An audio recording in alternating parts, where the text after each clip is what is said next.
a few minutes, go ahead and read the intro. Yes, please. Okay. Let's begin.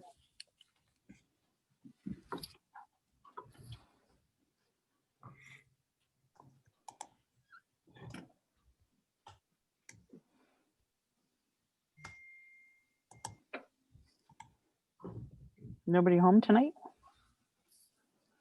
Slowly. We must be getting boring.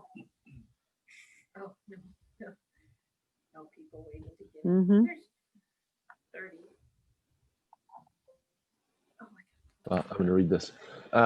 In compliance with Governor Newsom's Executive Order N2520, in response to the ongoing COVID-19 outbreak, the district will conduct a board meeting tonight with a regular meeting as a teleconference.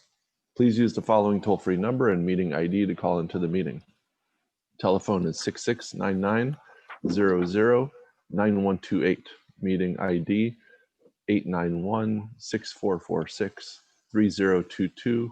Password 423632. Or join on a computer. The link is on our website at www.TUSD.org. Public comments can be submitted prior to 3 p.m. on the day of board meetings by completing the appropriate submission form at TUSD.org/BOE/board-meetings. It's under quick links on the website. Participants must be logged into the website using their participant name or phone number, and that must match the name or phone number entered on the form so that we can accurately identify you. The guidelines for public comment will be in accordance with Board Policy 2350. All right. All right, thank you. Thank you for getting us started there. I have the last several meetings read the mission statement also to remind us of what we're doing here and why we're here to be doing this. The Torrance Unified School District strives to ensure that each and every student is educated and prepared to succeed in life. We are dedicated to maximizing individual potential and developing lifelong learners who will be continuing members in a global society. So thank you all for joining us, those of you who are here in our audience and all of us here on the panel. And we will begin with call to order. We're just about on time, a few minutes late, but thanks to all of our guests. And I do want to start with the Pledge of Allegiance. I do have a flag behind me. And if you will humor me and stand, and we will say the pledge. All right, with your right hand over your heart. Ready, begin. I pledge allegiance to the flag of the United States of America and to the republic for which it stands, one nation, under God, indivisible, with liberty and justice for all. Thank you. Now I will entertain a motion to adopt the agenda. So moved. So moved. It's been moved and seconded that we adopt the agenda. All those in favor, say aye. Aye. Aye. Opposed? Motion carries. Moving on, we have no report of closed session.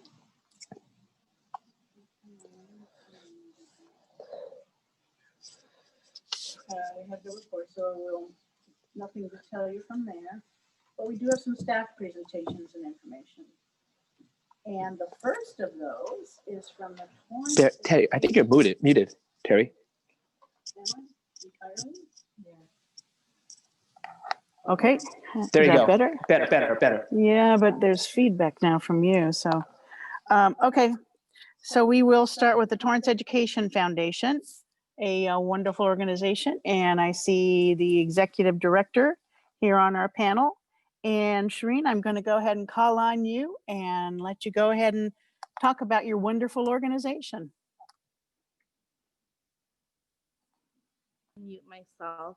Thank you, Madam President. I really appreciate being here on behalf of the Torrance Education Foundation. TEF has been doing some amazing things the past couple of months. We have launched our annual campaign, which has been very successful, as well as partnering with the district to provide refillable water stations to each TUSD campus. We're doing a big campaign for $1 a day, where we're asking each TUSD family to donate $180, and that will help provide refillable water stations on the campuses when our students are ready to prepare to get back on campus for school. So we are excited to do that. We've already had a great turnout.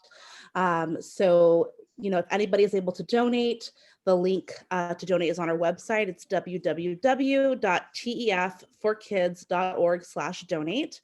And we're really just hoping to be able to provide as many refillable water stations to the schools when they're able to open back up. So we just need everyone in the community support to help do that. We also are doing a phenomenal job with our Skechers Walk. We are a little less than a week away. So on October 25th, everyone will be logging in online for a virtual walk at 10 a.m. And our numbers right now are looking like we have about 2,220 walkers, registered walkers for the Torrance district. So thank you to everybody who has signed up already. We truly appreciate your support. We have a few days left, so if you have not yet signed up, 100% of your $30 registration fee will go back to your school or your designated school group. So this is the best fundraiser that your school can do, and the easiest. So please help support the Torrance Education Foundation, as well as your school and your school groups by going on and signing up. The link to sign up is SkechersFriendshipWalk.com. And you just need to click the Torrance Education Foundation for where you would like your contribution to go. And then team or with your school. All of our Torrance schools are listed with a drop-down menu. You go ahead and sign up that way. So hopefully we will continue to be in first place over the next couple of days. And then we really are just excited for TEF month, which is coming up in November. And we are looking for community businesses to help support the foundation. And we also want to help support our community businesses. So if any families in the district have businesses that they either own or they work at that would like to do mini fundraisers, I'm so sorry. They can reach out to me. And oh my goodness, shh, Mojo, I apologize. This is the problem with Zooming. Yes, I know. Mojo's gonna join me. So this is Mojo. If any families would like to be a part of the fundraisers, they can contact me at the TEF office. And we're looking for little fundraisers that we can do across the month of November. So whether you have a restaurant or a mechanic shop or a clothing store, if you're willing to give a small percentage back to the Ed Foundation, we would love to advertise your business during the month of November and try to get you more business during that month. So that's kind of what we've been working on. And we are just really grateful to everyone in the district for bearing with us and helping support the Ed Foundation and our students and schools during this difficult time. Okay, thank you so much, Shireen. Sheree? Yes, Sheree? Hi, Betty. Yes, Mrs. How are Liu. you? I'm good. Thank you for being here. I was wondering how the numbers are for Skechers Walk as compared to past numbers. Is there a... Yeah, so right now, in comparison to where we were last year, we are doing phenomenal. We actually are the leading district, and we've been consistently the leading district since the walk has started. So congratulations to everybody in the district for making this possible. However, we do have a few days left, and we have Hermosa Beach and we have Redondo Beach that are creeping up very closely to us. We want to continue to get as much participation as possible. That's great. So I guess I assume that past years, we also have about 2,000 some register walkers around this time. Because my concern is that a lot of times kids get a 1 mile pass during school. Right. Right. And so that really pushed we- for more. I registered, Yeah. but No, thank you. And I noticed that. Thank you so much. Last year we ended the year or the walk with about 2,400 or so walkers. So we're not far off from where we ended last year, but you know, I have an internal goal of 4,000 walkers. So hopefully we can double that and we can get to about 4,000 this year. And I think that will assure that we can, you know, be the leading district. that's great. I think it means that you did a great job and continue to do a great job on politicizing the event. So Yeah, thank you so much. And thank you so much to Dr. Stokes. I know he was instrumental in getting the principals on board as well. So thank you so much. Shireen, one of the things I know that's been a sort of a draw in other years is the swag bag that the walkers would get. Yes. But there's been some concern that they're not going to get those bags. Can you allay those fears? Yes, we will have swag bags available for pickup on Saturday, October 24th between 8 a.m. and 12 noon at the Torrance Education Foundation office. We'll be outside and we'll do a drive-by pickup in our roundabout in the Western Business Center on Saturday between 8 and 12 noon. The swag bags will consist of a Skechers t-shirt as well as some other goodies. If you cannot attend the Torrance swag bag pickup, there will be other pickups available, and we will have those locations available for everyone, and I will send an email out to all registered walkers. Okay, thank you. I wanted to let you know too that on our agenda for the meeting this evening, there is a resolution proclaiming November 2020 as Torrance Education Foundation Month. And just a few of the things that are on this resolution. Torrance Education Foundation was founded 27 years ago. I know that well because it was actually founded at the school where my kids started kindergarten that year. So I was part of that group of folks that were around. It was founded by parents and teachers. It's a link to the community. It has raised $6.5 million at this point for TUSD programs. And that's an amazing contribution to be making to our schools and our school district. You are committed to STEM and STEAM, I should say too, and that you do rely on the support of the thousands of Torrance parents and businesses. You also do scholarships for seniors. You have a summer school program that has been instrumental in helping our kids advance, and that we usually do have a culminating fundraising campaign. And will there be a car raffle down the road this year for TEF? Yes, there will be. All right, cool. So all of those wonderful things are part of the resolution, again, proclaiming November 2020 as TEF month. So please support TEF. The Skechers Walk was really a lot of fun when we actually got to walk, but it's almost as much fun just trying to encourage people to be part of it and seeing Torrance schools at the top of the leaderboard. That's really exciting for us. So thank you so much for being there and doing all of that. President Reagan. Yes, is that you? Yes, Dr. Gerson. Thank you. See who it was. I agree. Yes, we're all signed up for Skechers. My family is, but I wanted to ask a little more about the refillable water stations. I think it's a wonderful goal. Do you have any pictures available for what model you might have picked, or you know, I don't want to assume, but is it, you know, kids will bring water bottles and they'll be able to fill up their bottles, so which is, you know, get them to drink more water. It's cleaner, it's healthier. I don't know if they're refrigerated.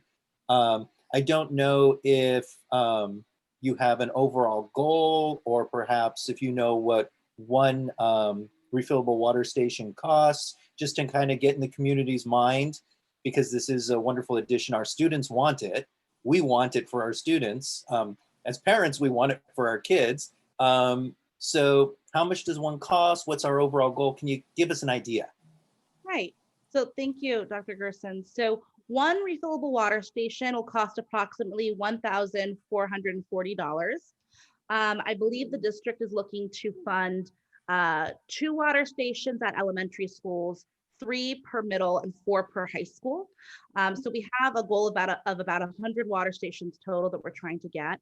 And that is for right under $150,000 total that we're trying to raise.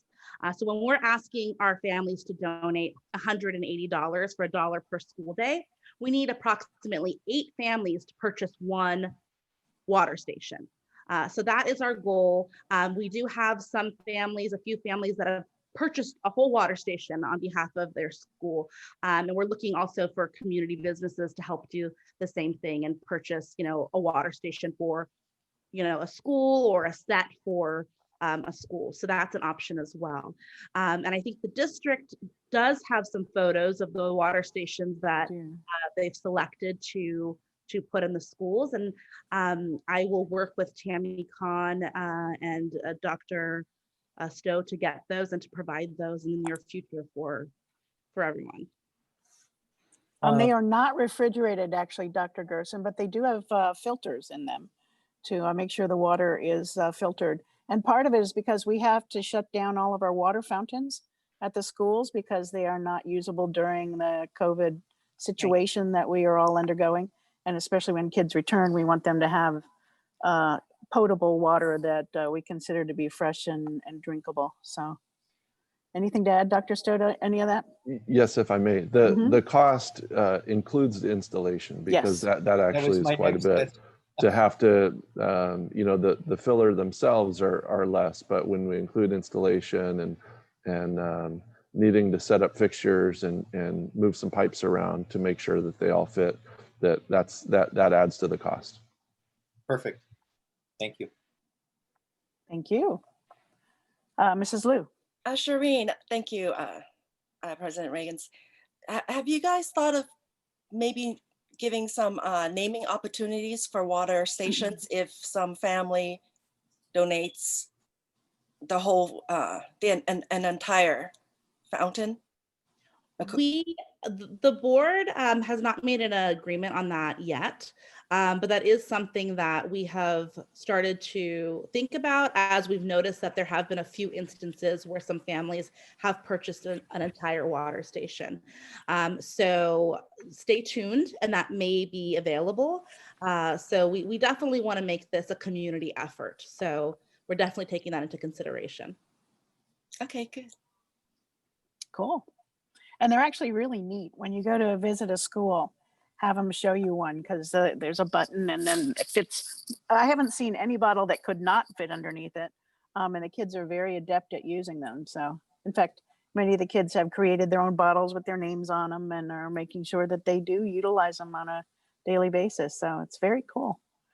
Most of them have been installed actually already at this point, but covering the expense of them is something that TEF is very dedicated to doing, and we appreciate that from them. So, okay, anything else? Yes, Can I Shireen. just add one more thing? I'm Sure. sorry, I forgot. So regarding Skechers, we're going to actually do a drawing on Friday at 3 p.m. Where we're giving away Skechers gift cards. So free Skechers gift cards to 8 individuals. So if you have registered for the walk by Friday at 3 p.m., we will pull out 8 names and you may be the lucky winner of a free Skechers gift card. So definitely go ahead and sign up. Great. Thank you for that too. Thank All you. wonderful incentives. So just get involved, folks. There are ways to get involved this year, even though it's in a little different way and under extraordinary circumstances. So thank you very much. Glad to have you. Thank you so much for having me. You're welcome to stay. But if Mojo takes you away, we understand he was very cute, by the way. Thank you. All right. We will move on to our next order of business. That is a report by our student representative and his recognition. Oh my gosh, Jeffrey, is this your last night with us? I think that's what that means. And I'm going to have Dr. Egan go ahead and introduce you one last time. Thank you, Mrs. Reagans. Good evening, everyone. And yes, you're correct. It's Jeffrey's last board meeting with us. So I want to thank him in advance for being here and being our representative for West High School for this first quarter of the year. So with that, I'm going to turn it over to you, Jeffrey, and tell us what's happening at West High. So hello, school board members. So in the past few weeks, things have kind of slowed down a little bit in preparation for the busy weeks to come for the student body and following the busy weeks that we had as school began. And some things to note are that the Sketchers peer-to-peer fundraiser, as you know, is set to end, sorry about that, in less than a week, with about $11.5K raised for all of West schools and clubs, school clubs and teams. You guys and are that the doing food drive great. Yeah. is still ongoing, but framed as a competition between West and South High School now to see who can raise the most money in cans. So that's going to go well into November, I believe. And also, homecoming court top 5 students were given a surprise basket by ASB as well. So they drove around to all the students' homes and just dropped off a surprise basket. And that was a lot of fun. And for athletics, while there have been some additional precautions for some of the sports, many sports are continuing to practice every week in person.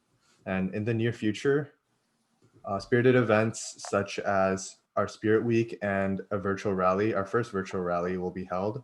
The Spirit Week will be held next week and feature students dressing up for each of the days and posting pictures on social media, with one of the days dedicated to Red Ribbon Week.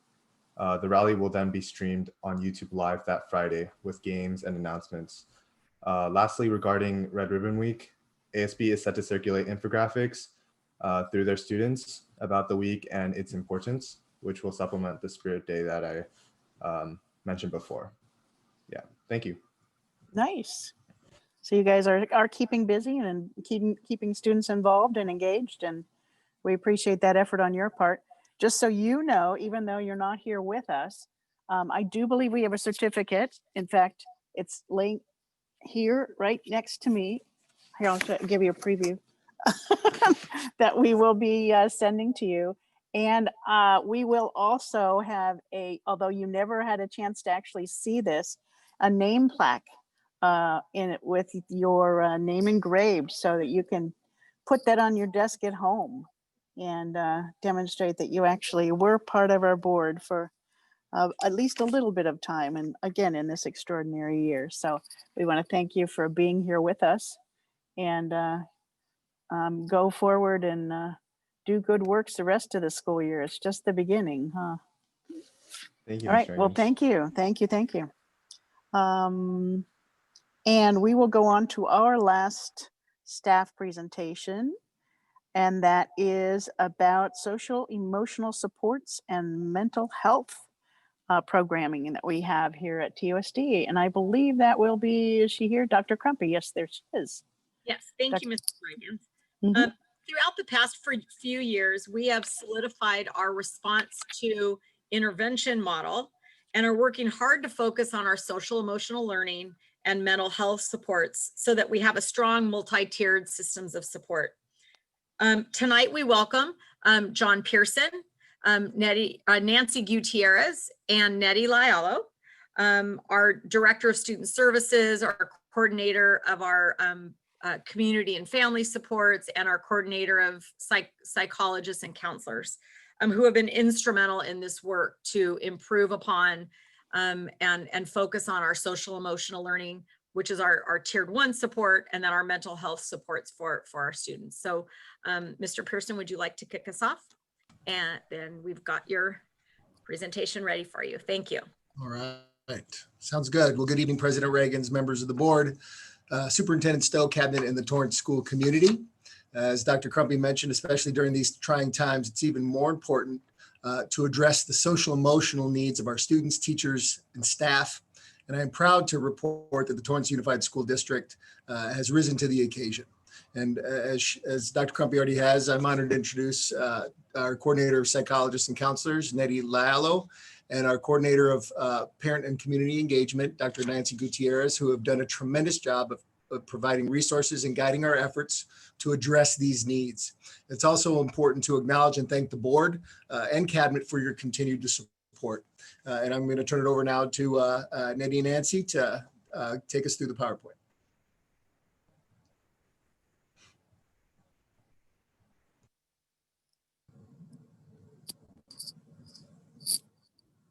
ladies? All right, if we could get, yes, there we go, to the next slide. All right. Nettie. I believe Nettie was going first, but I don't see. I am so sorry I was muted. I apologize.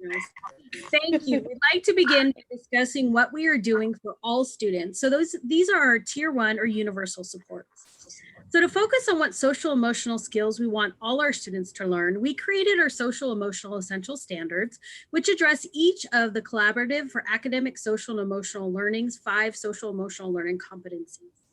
We then determined that the evidence-based social emotional learning curriculum that would best teach our social emotional essential standards to our students is Second Step.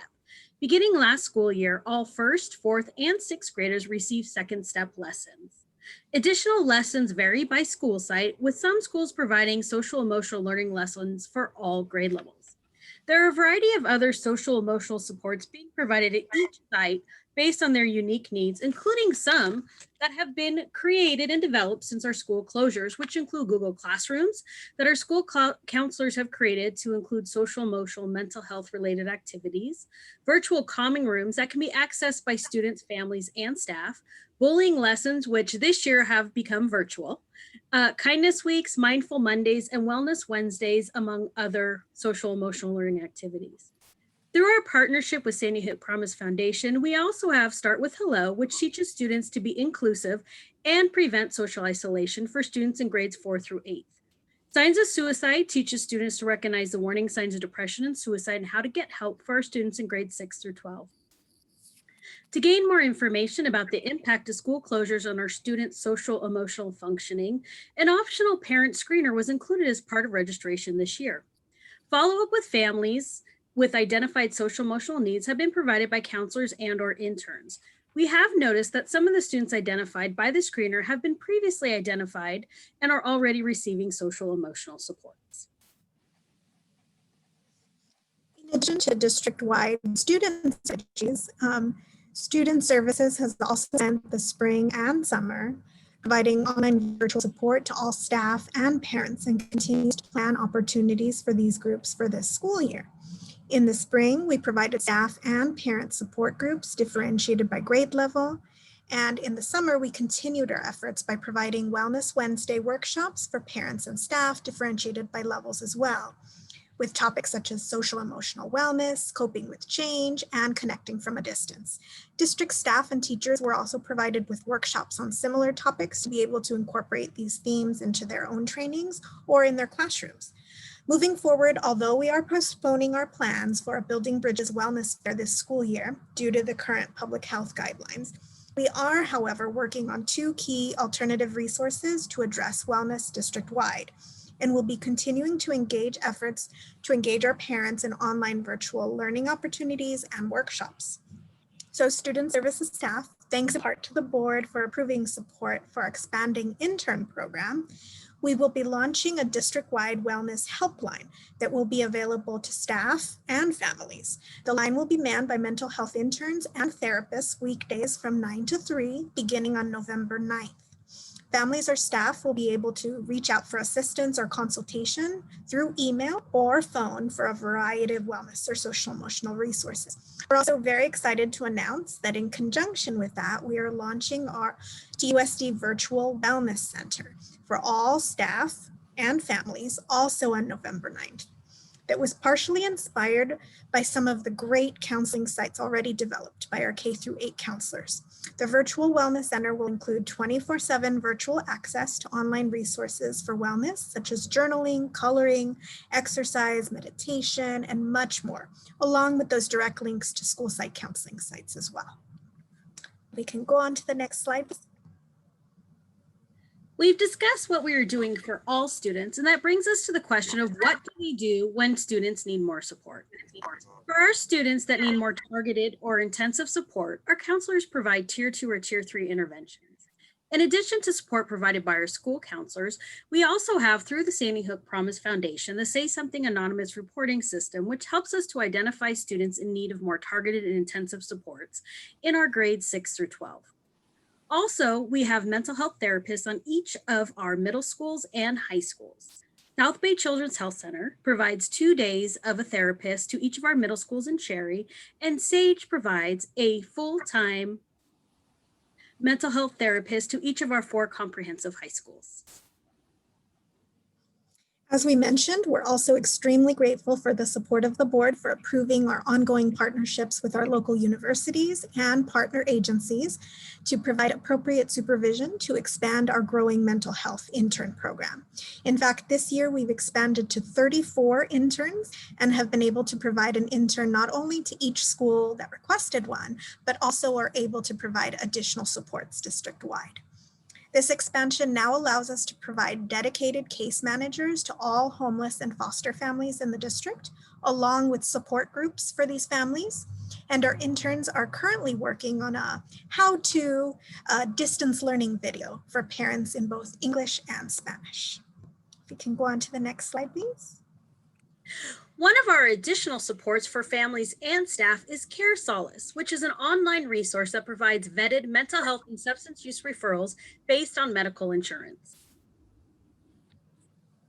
Another great resource we've established is our partnership with South Bay Families Connected. They provide online wellness resources such as articles, websites, and videos to staff, parents, and teens on topics such as vaping, stress, anxiety, depression, social media use, even college admission stress. And more often than not, they include South Bay resources that may be more relatable to our students and families. Next slide, please. So in student services, we have worked in recent years to expand district partnerships to most efficiently provide services to students and families. So we've pursued MOUs with appropriate district partners to allow them to provide counseling or services at school sites and to facilitate direct referrals when needed. In addition to partners, as you can see here, South Bay Children's Health Center, Counseling for Kids, and Juvenile Diversion that provide counseling, we also work with agencies such as 1736 and Ties for Families that not only provide counseling, but also crisis and shelter support for teens and parent support groups and workshops. Another one of our partners, Walk with Sally, provides a mentoring program for students that are affected by a family member having cancer. The Gathering Place is another wonderful one of our partners that provides grief counseling and support free of charge to Torrance families. Next slide, please. So how do our students and families access the supports and services that are available? Both staff and parents can access help through the Building Bridges referral system. The Building Bridges referral system is for students in need of more targeted or intensive mental health interventions and includes referrals to our community partners for on-site or community-based services with a focus on mental health. Additionally, both staff and parents can access information and support online through the TUSD website, school site websites, and our partners' websites. Through Care Solace, families and staff can anonymously access services through the website, or a referring party can email the parent or staff's information to Care Solace directly in what we call a warm handoff, and they will reach out to the family or staff directly to help connect them with support. Services through our school site therapists can be accessed in a variety of ways, including referrals from counselors, administrators, and site staff, self-referrals from students, and parents can also reach out to the therapist directly. Staff also have access to a webpage on the Instructional Distance Learning Support site that they can access anytime for resources such as crisis resources, COVID-19, self-care, community resources, grief resources, and staff resources such as the Employee Assistance Program and Care Solace information. So staff and families also have a few other ways to access support or wellness resources that we've discussed. Of course, our upcoming wellness line that both staff and families can access via email or phone. Additionally, staff and community partners can access resources for their students or clients through connections made at our Building Bridges Collaborative that brings our staff and partners together. This year, we're holding them virtually and quarterly. And also, this year is our new Building Bridges calendar of events, which is a live Google Doc that we're keeping up to date with events in and out of the district with flyer links available for staff and partners at any time. Finally, our upcoming virtual wellness center will be available for all students, families, and staff that will be available online 24/7 to access those wellness resources at their own convenience, and will be linked to also those counseling school site pages. And we'll finally also have that link to the wellness line that is also launching on November 9th. Thank you so much. Next slide. Does anyone have any questions for us? Yes, I do. This Yeah, is Mrs. Liu? I don't know if you can see me, but thank you, Nettie. Thank you, Nancy, so much for our mental health and emotional support programs. I was wondering how our district actively reach out to families and students about all these wonderful resources that we have. I would say I will speak for our school counselors, and I know that different sites reach out in different ways. I know our K-8 counselors reached out to parents, letting them know the information about their Google Classrooms, letting them know the services they're providing. Some of them even did meet the counselor presentations for their students as well. A lot of them are using Calendly so that parents can schedule appointments for their children individually as well. So I know a lot of the outreach has happened from the counselors at the school sites, and I'll let Nancy talk about the more district-wide ones. So we have for more of our special populations, for our homeless and foster youth, we have started outreach before school started to make sure that our homeless and foster families are ready and able to start the school year just like their school peers. So we were able to provide school supplies, hygiene kits, food, also especially those hygiene items that were necessary, such as masks and sanitizer and those type of things. So thanks in part to some of our partners, and Project Hope through the PTA has been greatly helpful. And we provided parents as they came through to pick up. It was kind of a drive-through distribution each time that we did it. And we had parents given a packet of information on some of the resources that we have available. And as we mentioned, thank goodness to our growing intern program, they have been checking in with our homeless and foster families just about once a week now that school started, to ensure that they have, the technology that they need to be able to access their education, and also to know what resources are out there available for them. And just to add, when we were talking about the Wellness Wednesdays workshop series and the other professional development and workshop opportunities, those were sent out by Tammy Kahn to all parents and also to all staff as well. And also really quickly, before I forget, the school site therapists at our high school, I know their information is on all of our school's website so that parents and students can easily access their information and contact them directly as well.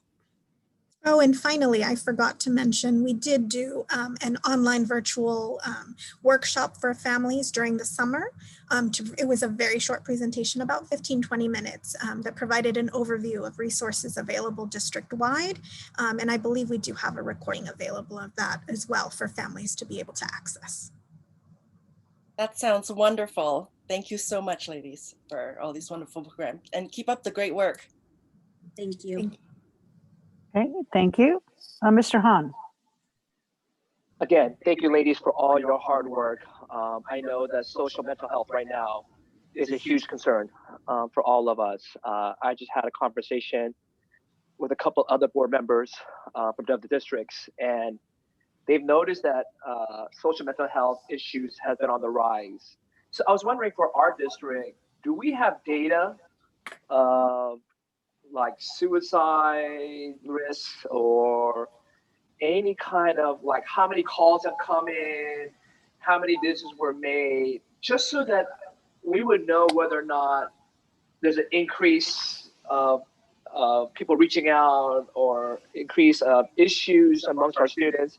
I just wonder if you have that data. So we do have the suicide risk assessment data for the past few years. We have not looked at it to see if there's been an increase in closures yet, but it's definitely information that we can get and compile, absolutely. I do know that the increase in social emotional mental health needs is not just our district, it's across the board, it's the state of California, it's the whole country. All of the data backs that up. If you want some of that information, I can definitely prepare it and send it, through Dr. Crumpy, of course, but there is a lot of information. It is not just us. The increases have been happening over the last few years. Right now, in fact, the CDC, and I'm not prepared to quote the information right now, but the CDC did do surveys in June to see the impact of the closures on mental health. The data I did see is for 18 to 24-year-olds though. But as for our data, we have anecdotal data, but we also have the suicide risk assessment data from the last few years, and we could, compile data in terms of increases. And speaking with our counselors, I know they noticed that, parents are stressed, as is understandable, and so they've seen an increase in parents reaching out to them for support for their students. So we have seen an increase, but I don't have solid numbers at this time.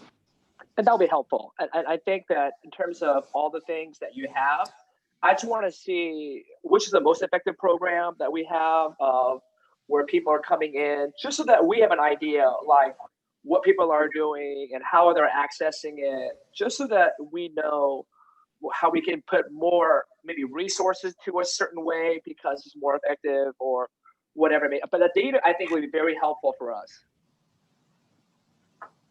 I can also add that through Care Solace, we get monthly reports from the Care Solace organization that provides us with number of referrals, what the referrals are specifically for.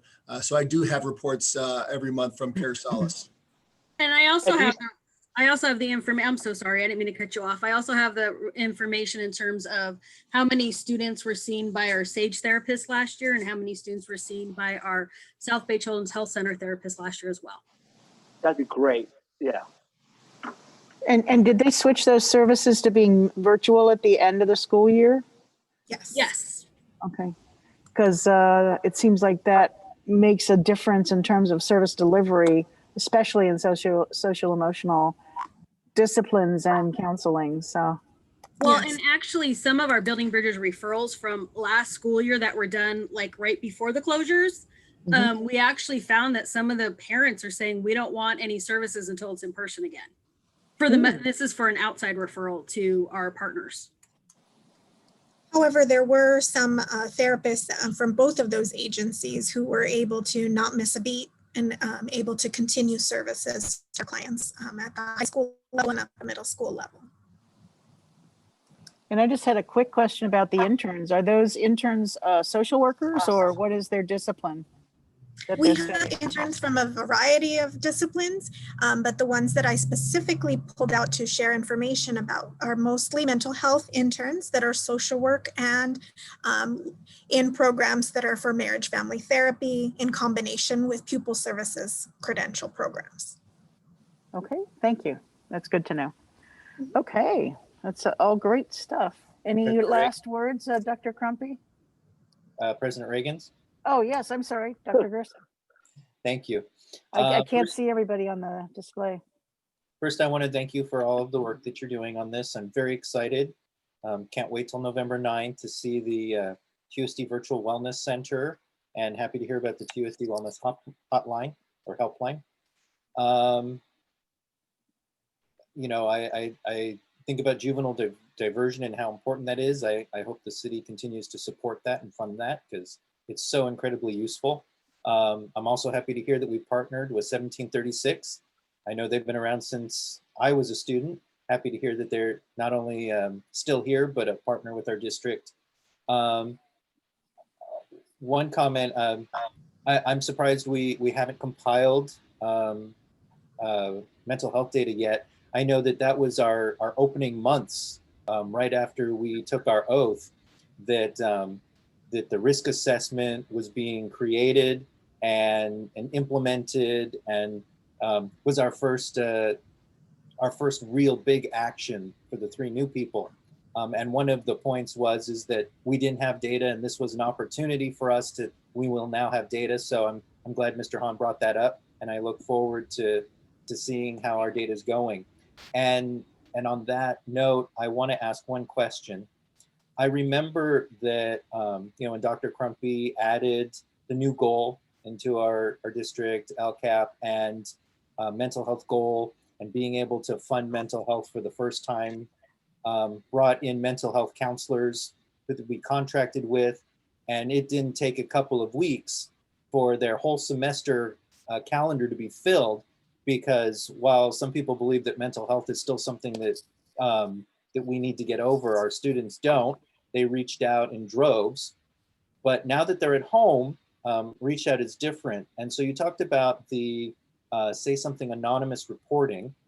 Are our counselors still getting to meet with students? How are they making appointments? And is the anonymous reporting system being used to a degree that we would have seen before COVID closure?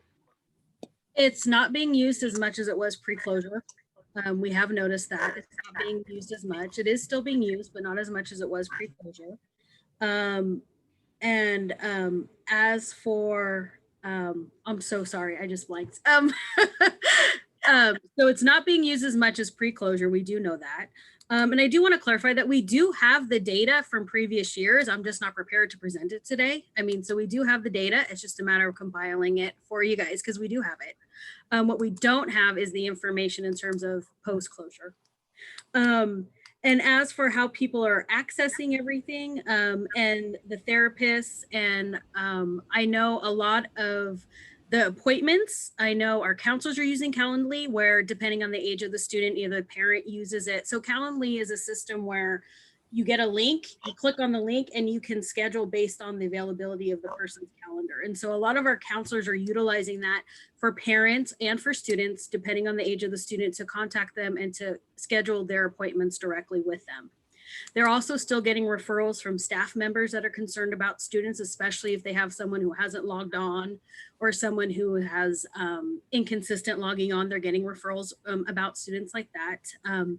As for the referrals to our therapists, they're coming through the counselors as they were last year. They're coming through parents and they're coming through students directly as well. And I know some of our therapists have also created their own Google Classrooms as well for students and families and staff to access. Thank you. Very good. Okay. Again, any last words, anyone? Dr. Crumpy, anybody? Nancy, Nettie, anybody? John? All right. Thank you so much. I actually have the pleasure of attending most of the Building Bridges committee events, and it's really wonderful to see all of the community people coming together with resources that they are more than willing to engage our students and assist them. So thank you for all of that. Okay, so moving on from staff presentations into oral communications on scheduled hearings for non-agenda items. Do we have anyone that wanted to speak with us, Dr. Stowe?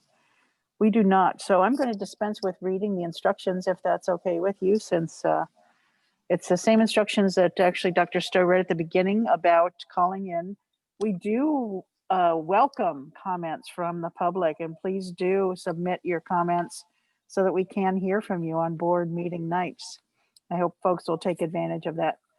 We will move on to our discussion action items tonight, and we do have several of those. There are instructions to the public about that. Speakers wishing to address the board on agenda topics must complete the appropriate submission form on the district website at www.tusd.org BOE board meetings under quick links prior to 3 p.m. on the day of the board meeting. Speakers are permitted 3 minutes per topic, and the total time granted for public input shall be limited to 30 minutes per topic. The board policies require that public comments to the board comply with certain procedures, and I will go ahead and read through those, although I don't know that we have any comments for this either. Just to let you know, you may not relinquish your time, his or her time, to another. That the commenter's name must match the name on the public comment submission form, and complaints against employees or students will normally be heard in closed session, and the district's complaint procedure should be followed before discussion with the board. The board may disconnect disruptive individuals from the teleconference if necessary. Any person who willfully disturbs any public school meeting is guilty of a misdemeanor, Ed Code 32210. So with that having been said, we have a number of sets of policies and bylaws that we need to look at this evening. But before we do, I think I'd like to ask Dr. Stowe to describe the process that we go through in looking at these and reviewing them and recommending alterations or amendments. Thank you, Mrs. Reagans and board members. So just as this relates to the board bylaws as well as the board policies that you'll see tonight. The board bylaws have been updated. This is the second reading for that. We can address some of those questions later when the item is heard. But when we get these on a regular basis from the California School Boards Association, who update board policies and administrative regulations around ed code, changes in the law, other kinds of things that happen in Sacramento. And so we don't receive all of the updates at once. They trickle in to Shelley in my office, and then she distributes them to the appropriate cabinet member for review. And we compare the existing version to the new CSBA version. Sometimes there are just changes in single words. Sometimes there are no changes, and what we have fits appropriately, even though maybe it's not worded exactly as the recommended language. And then sometimes there are significant revisions. And so you see those when we bring those to you, and there are bigger chunks that are have strike through, and then the red text is for the addition that we're proposing that get added. So when we have something that's a non-conforming policy, meaning something that is specifically for Torrance, that we, at the direction of the board, are asked to add or look at, we always run that through our attorney, who also works with CSBA in helping determine board language for policies across the state. So that's the process we go through, and then we bring it to you 3 or 4 times a year based on timing for review and update. And I wanted to add that we are actually members of the California School Boards Association. And as part of being a member, we are part of GAMET also. And GAMET is their policy arm, I guess, that looks at all of those things and keeps themselves up to date, and then informs school boards and school policies in each and every one of our school districts. So at least those that are members. It's actually a very valuable service, and it keeps us up to date and makes sure we are timely in the revisions that we do make. So that having been said, we do have approval of proposed updates to board bylaws 9,000 to 9,200 for October 2020 revisions as a second reading. Can I get a motion in a second? I move that we accept it. So that was a motion. We have a motion and a second. Is there any discussion about that? We It looks discussed like this all of actually. Yeah, it looks like all of the proposals we made were changed accurately. Okay, and folks were satisfied with how they were finally stated? Okay, anything else? Nope. Okay, all those in favor, say aye. Aye. Aye. Opposed? Okay, motion carried. That set of proposed updates to board bylaws for 9,000 to 9,200 is now approved. The next item is 10.3, approval of proposed updates to board bylaws 9220 to 9400 for October 2020 revisions. And this is a first reading of this set. There is a set of 1, 2, 3, 4, 5, 6, 7, 8, 9, 10, 11, 12 different, oh, sorry, that's policies. Oops, I'm looking at the wrong list. But we had a number of different board policies or board bylaws to look at. Anybody have any questions or comments about those board policies this time? Or I keep saying policies, board bylaws. I have 2 questions. Okay, can I get a motion and a second first? So moved. Second. Okay, Dr. Gerson. On page 21, I don't know if we should pull it up so people can see it while we discuss it. I don't know if we have that capability, do we, Dr.? Of course, Gil does. So, Which policy, Doctor? it's actually board bylaws. Agenda item 10.3.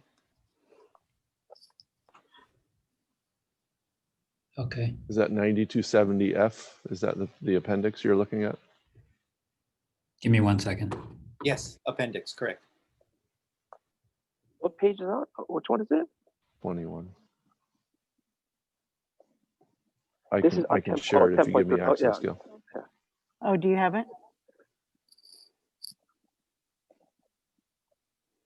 Got to log into the board docs here. Um, Go ahead, Dr. Grissom, while they're looking for it. yeah, I don't want to waste too much time. So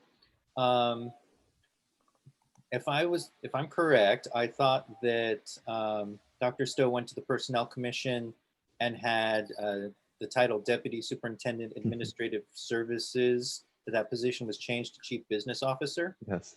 Yeah.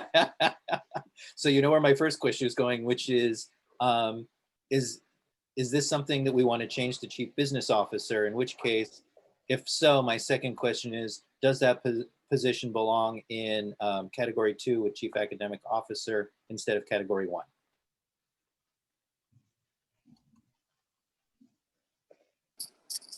I would say that it still remains in that that category, but it would likely need to be changed. Yes. And Yeah, I then, did notice that too. okay, so that it remains in Category 1. So it's still set apart from Chief Academic Officer. They're not equivalent yet. Oh. Yeah, I mean, if this is going to be a first reading, then we can go back and check on that and make the appropriate adjustment for the next reading at the November 9th meeting. Absolutely. And then could you also check and see if the CAO and CBAO are equivalent, then yeah, Categories 2 and Category 3 instead of Category 1? You could just look into that. Yes. Thank you. That's all I have for this item. Okay, so that's it for board bylaws. Found Anybody it. else have anything? Oh.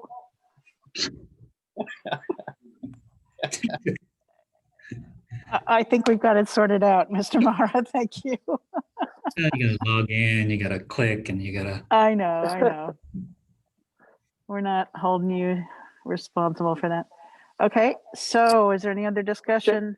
Yes. Question on the Uh-huh. vacancy. I have a quick question on the vacancy one.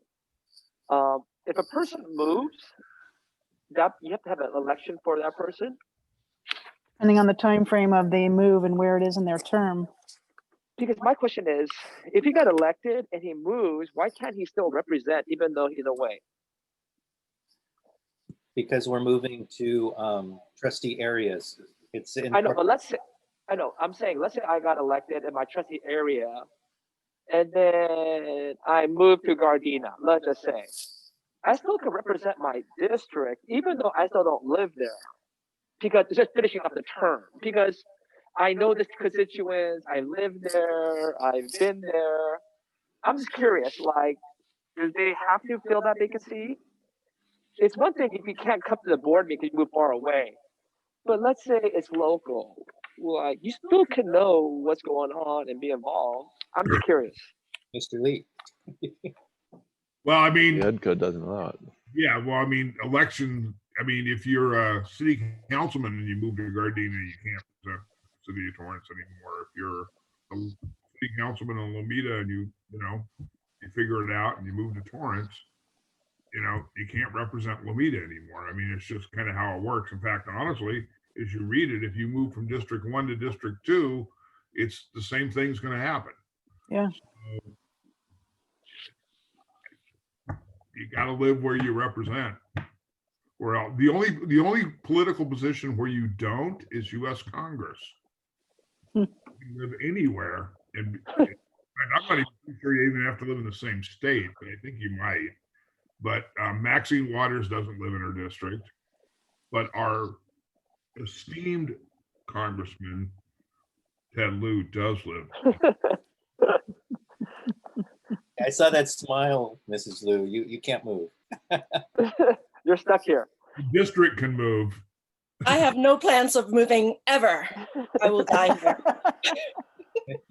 Forever. I was just curious because I thought, you know what, if you know that your people elected you, they know you, they trust you, and then circumstances happen, you have to move. But I was just wondering, like, is there a reason why?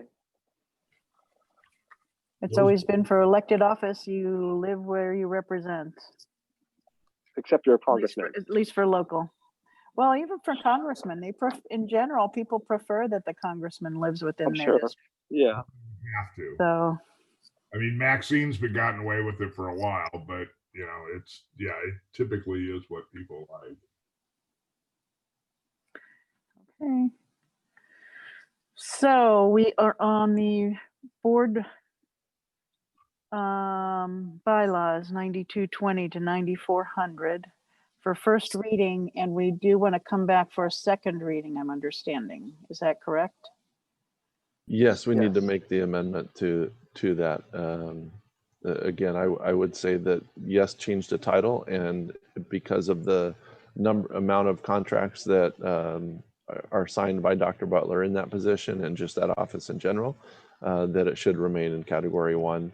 The Yeah, board could that's make okay. that change here tonight, and or ask me to bring it forward back on the 9th. Okay, I'm okay with either one. Can we make those changes here and now, contingent upon approval of the final written terminology or verbiage or something to that effect? Did Mrs. Would Lou? that, did Mrs. Liu have something? Yes. Yes, I had a question. I think I would like to move, I'm looking for that page again, but move the chief academic officer position to category 1 also, along with the chief business officer category, so that, you know, they're chiefs of their respective subjects. But it really comes down to the authorization for contracts. Yeah. And having been in that office and knowing the volume that comes through, and with all of the things reporting to the county and all the building contracts and all of those items, I think that's where the ed code lies. The chief academic officer was already here for a reason, and so moving it somewhere else, I don't know that it's necessary in this case. Can you look into it and see if there's any law prohibiting us from doing that, or what the general understanding is? Sure, out there? we can do that and bring it back. Great, thank you. So that leaves us at a point of not voting, I guess, is essentially tabling this motion to revisit on the second reading when we do bring this back again. Is everybody okay with that? Yes. All right, so we will move on to our next item, which is 10.4, which is approval of proposed board policies update July 2020 revisions. And this is our first reading for that. Can I get a motion in a second? So moved. I'll move second. Okay, anybody have anything they wanted to pull on that set of board policies? I wouldn't be doing my job if I didn't have some questions. Okay. On which one in particular, Dr. Gerson? Person. Yep, wear the hat. I told you you'd have to. So I want to start. I know it's going to seem like I just want to talk about the first 10 pages and then page 43. First 10 pages have to do with COVID-19 mitigation plan, which is a new addition. And I have to say that this is somewhat at my instigation, because I said, because we are experiencing this COVID situation, that I was fairly certain that there were policies that we needed to put in place with regards to the COVID situation. So these came straight from CSBA, but what you got? I think I had it printed. Gil was helping me with that. Okay, go ahead. Thank you. Yeah, here it is. Yeah, no, yeah, policies like sexual harassment, you know, are we've all been repeatedly trained, just changing the words doesn't, but this COVID-19 policy is brand new. So it opens up a whole bunch of questions. So I wanted to start on page 1, paragraph 4. And the reason why I bring it up is I just want to make sure that we're keeping up with the most current language, and that it also aligns with the Los Angeles County Public Health's order of the health officer in the reopening protocols for K-12 schools. So if you look at the parentheses in the 4th paragraph, we use the term social distancing, which is an old term, and physical distancing is the new term that they use. So since so many people use social distancing, I don't mind if it remains, but maybe we can add or physical distancing or replace it, either one.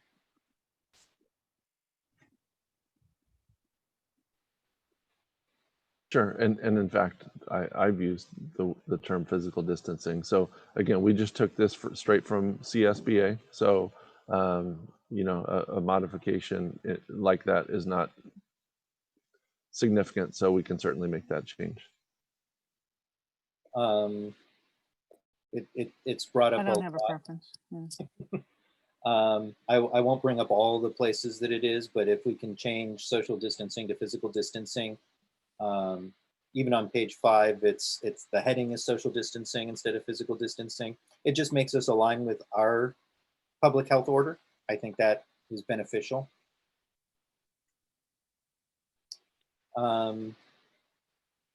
Also in this section,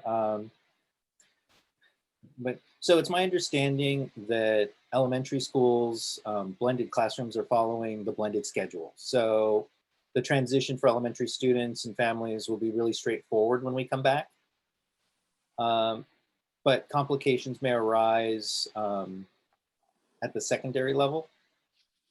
So it's my understanding that secondary schools, blended classrooms are mirroring their distance colleagues' classrooms.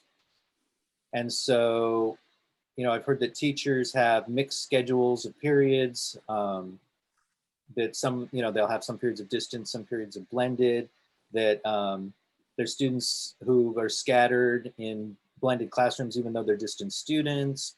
So my question is, assuming that Governor Newsom stops moving the goalpost and the county supervisors like Janice Hahn, stop circumventing the Department of Public Health so that schools can actually return this in the new calendar year, how practical is it that secondary blended students are actually going to return? Like, if you have to look at your crystal ball, like I can see a path to elementary returning, but I can't yet see the path to secondary returning. Is that in the cards? Because the way that the policy is written.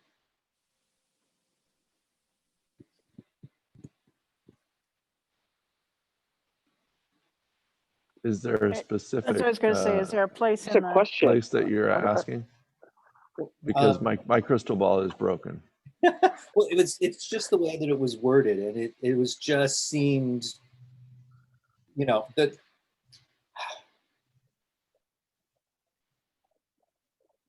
it was more the way it was worded, that when I was reading it, I was like, is this, I just couldn't see that. I know later on in the document, we talk about special ed, we talk about elementary, we talk about, even though they talk about K through 2, we talk about TK through 2. EL learners, like later in the document, we read about that, but in this section, we don't read that there are some priorities potentially. So I guess that's what made me rethink about this section and the way that it's written. which section, Dr. Gerson? We're still on page 2. The entire section of instruction, is that the one you're looking at? It occurred after paragraph 4. I didn't write down the paragraph for that one. It occurred after paragraph. So the instruction schedules section? Yes. It seems pretty general, actually, to me. Yeah. And it was just, I don't know, more specific. I can skip that one. Okay, so let's jump to page 4 on health screening of students, where I did write that in. The policy specifically states that symptomatic students will be isolated and sent home. Is there any policy for when they're allowed to return to campus? Because that wasn't touched upon in the document. Dr. Gerson, if I may, this is Mario Liberati. The process that we'll follow is per the Department of Public Health, and we do have in place a containment response plan at each school.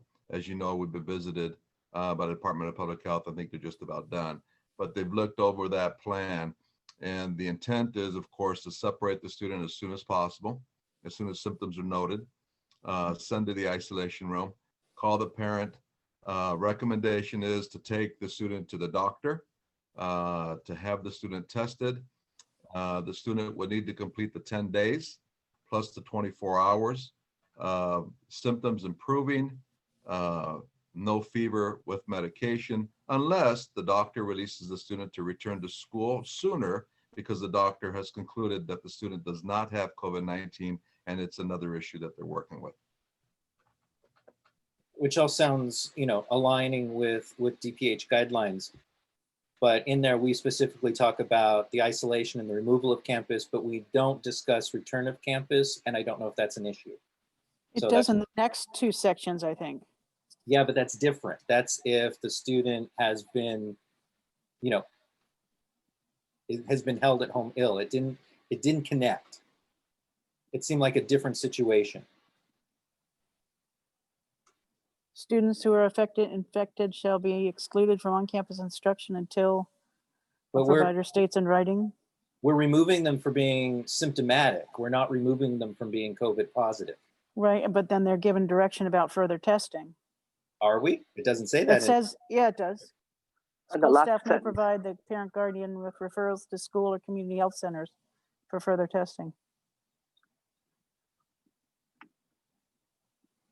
It's really, I wish we had it up to show.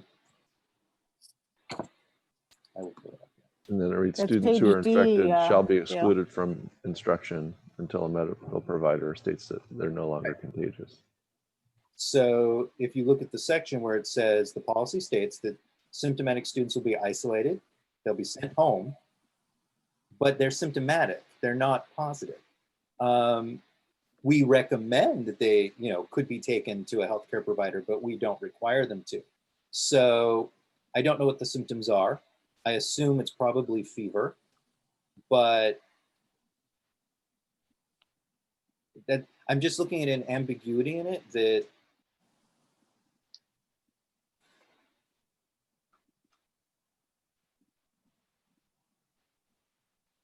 Then are you saying that we should have something like if the symptomatic person tests positive and so and so, you want to add another paragraph there where if they are positive that they have to be quarantined for 14 days and have to test negative in order to return back to school based upon DPH?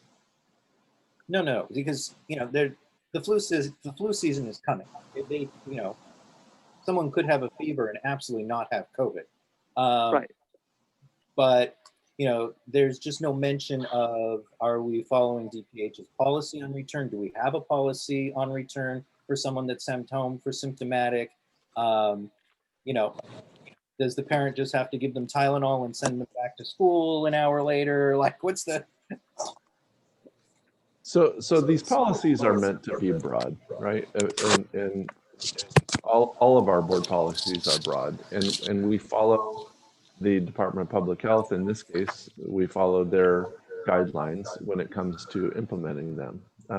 Sometimes policies are accompanied with administrative regulations. This one isn't.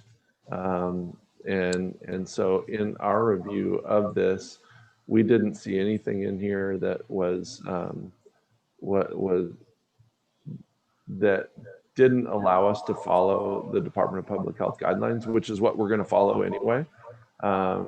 So, I mean, maybe I can suggest that, that again, this be a first reading and we have the opportunity to sit down and go through some of these things, because any changes or amendments that may change the policy, we would want to make sure that we are on legal standing to make those changes.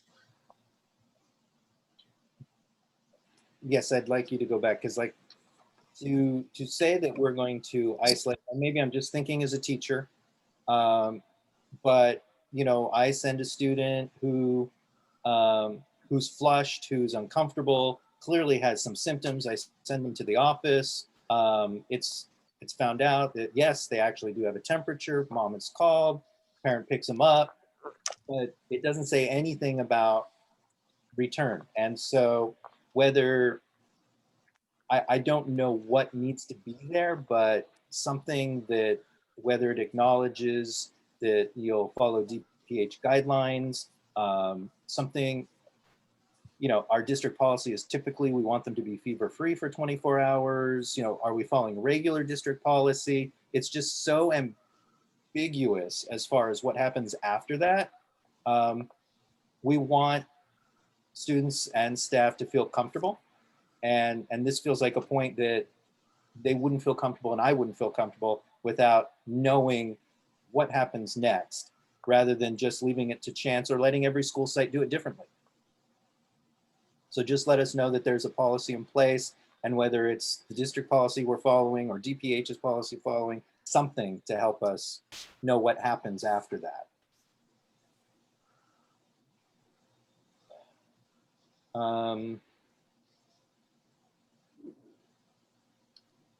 So I had a question on page 6, paragraph 1. Students and staff should be. Wait, before we move on, so did anybody else have any comments about that section? I'm not sure we want that specificity here, and it does allude to the ed code and health and safety codes. I might add, if I may, that the Department of Public Health does have pathways that we would follow depending on what the situation is. And so if I understand Dr. Gerson correctly, we may be able to reference the LA County Department of Public Health pathways, which has been known to change from time to time. But we may be able to reference that there if that allows Dr. Gerson to feel more comfortable about the fact that we do have a protocol that we will follow, and that is the protocol that's provided to us via the Department of Public Health. But you're right, Ms. Reagans, I don't know that we would put anything that's that specific that would tie us into a specific protocol at this point, because it does change.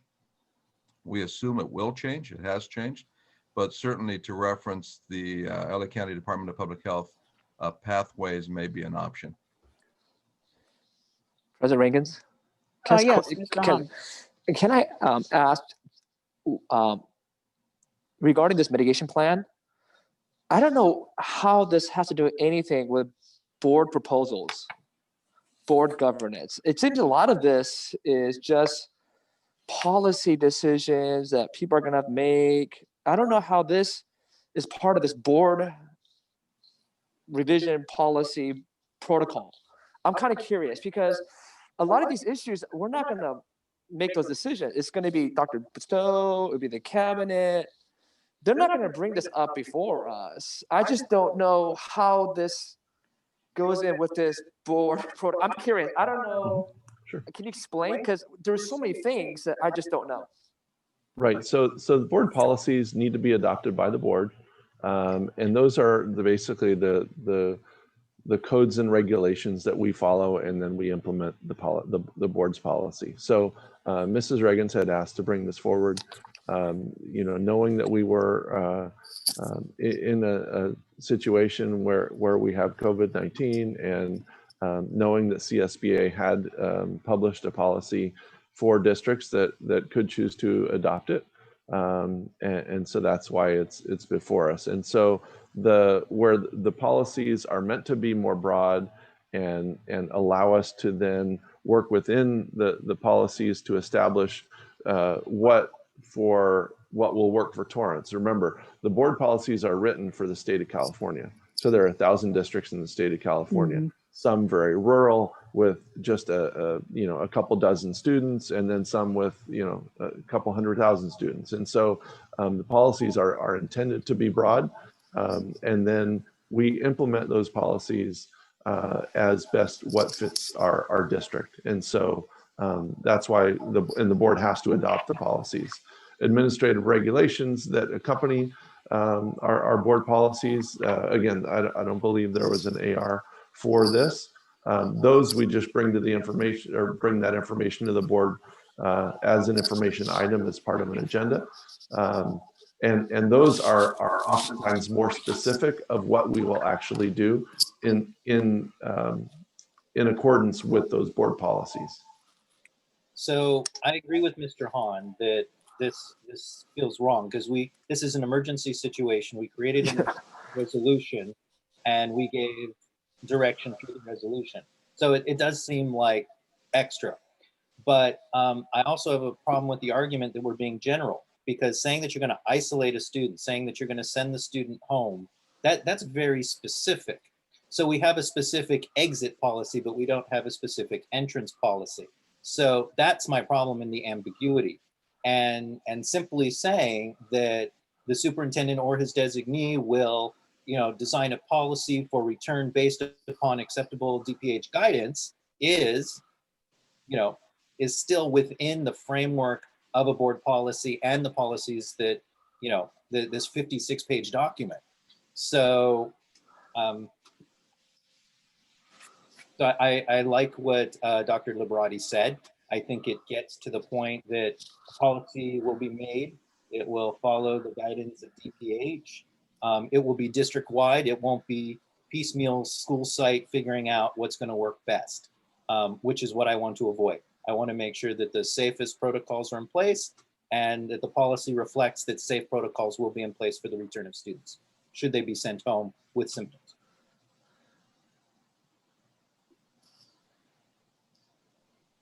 Any other comments, anyone?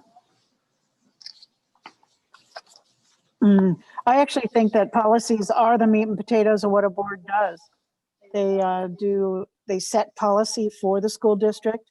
And then, as Dr. Stowe said, it's up to the district to manage the implementation of those policies and how they will put them into actual practice.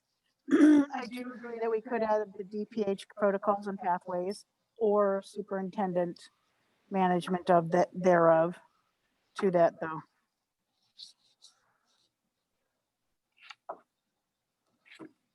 But this also has to do with having attended several CSBA workshops about this, has to do with liability for the district, that we need to have something in place that says we have addressed these issues, that this is the direction we have given to our district, and these are the things that we are implementing in our district that are managing this crisis situation. And I agree, it is a crisis. You may in fact eliminate it after this year, but for this year, it's completely relevant.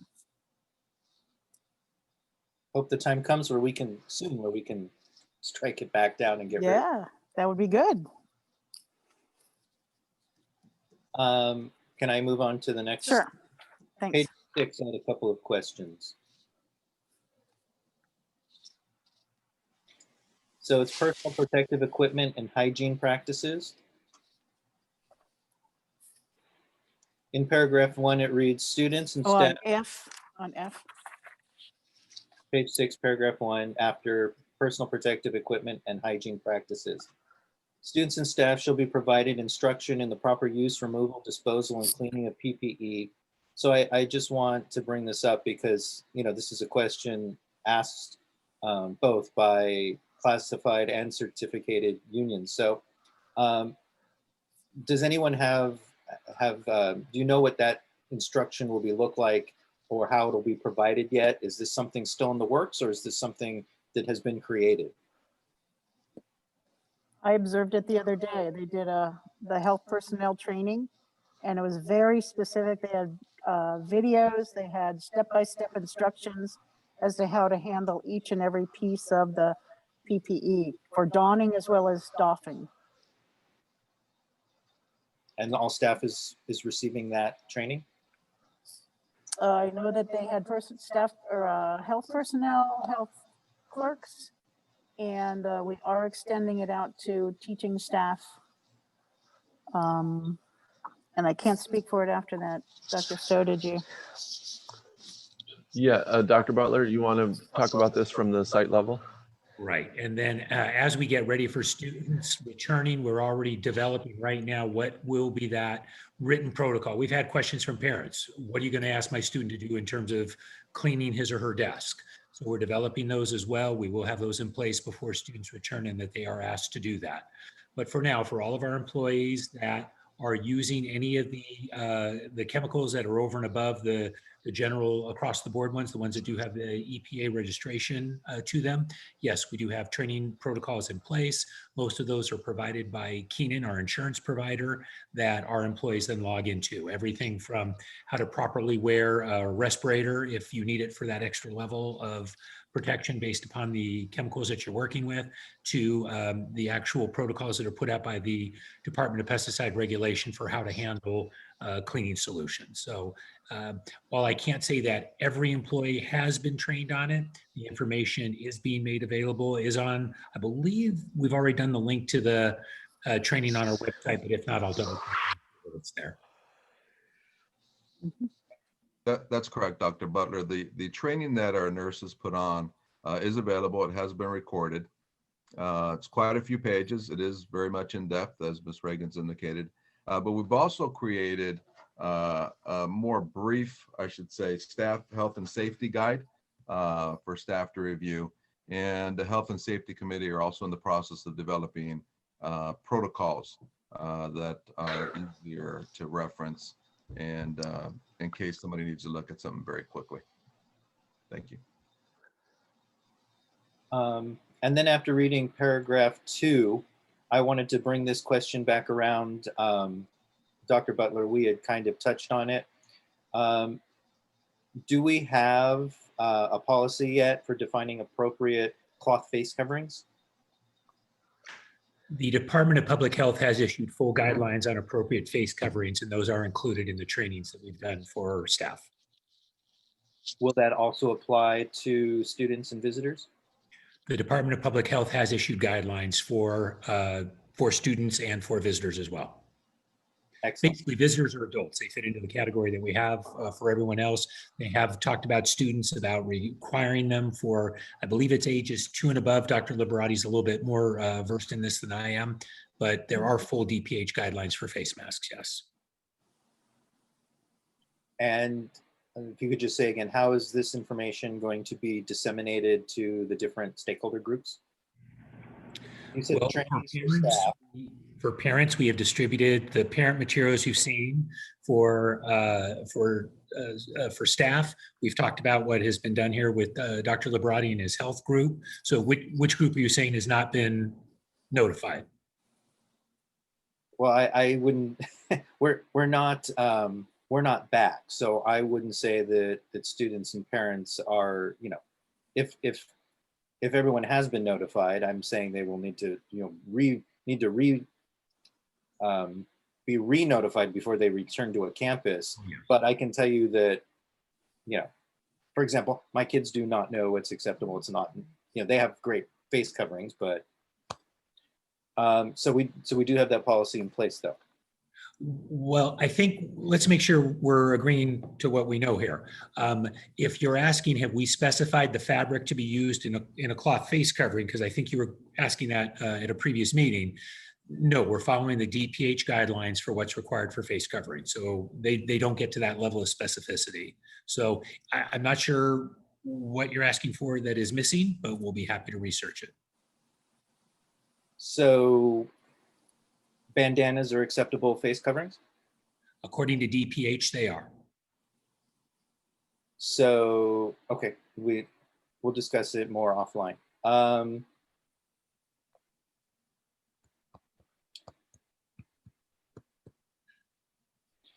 I have one more question. I have a few questions I'll ask you offline, but there's one question in particular. So page 43 starts a whole section called distance learning. I just want to clarify that this has nothing to do with the blended or distance learning models. This is solely, you know, what Dr. Crumpy would call, I think, virtual learning. you know, the education we've done in the past, that we're doing now, and we're doing in the future, that has nothing to do with the two models. Am I correct? Correct. Specificity past this general board policy will come to you as we solidify reopening and what those models will look like. But this is totally separate from that. It's a completely different policy that has nothing to do with the current state of affairs. It's the distance learning policy that was in place for students pre-COVID-19, and it has nothing to do with COVID-19 distance learning model. Well, I think it provides permissibility for what we're doing. And it updates. I mean, we have separate policies for independent study, but it does provide the permissibility for distance learning beyond a pandemic. Is that what you're asking? So is this the policy that would be followed for distance learning as the model? No, so this would be the permissibility to do for the board to approve distance learning. Models would be way too specific for a board policy. Board policy would allow a model, and then staff would come back and we would do what we've done, and then we would bring you a model. But is this the definition that you would be using for distance learning under the distance learning model? And I'm hoping your answer is going to be no to me. Well, can you give me a specific thing that you want me? I mean, what is it that is concerning, and I'll look at it. Multiple points throughout the section, in that if this is just distance learning, for example, high schoolers taking a history class or a health class online, then this is a great definition.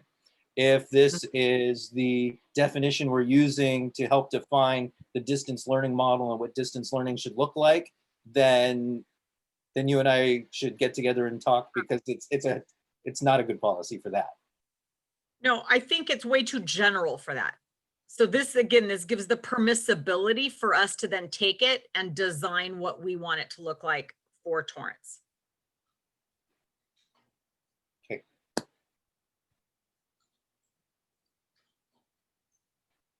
I have no further questions at this time.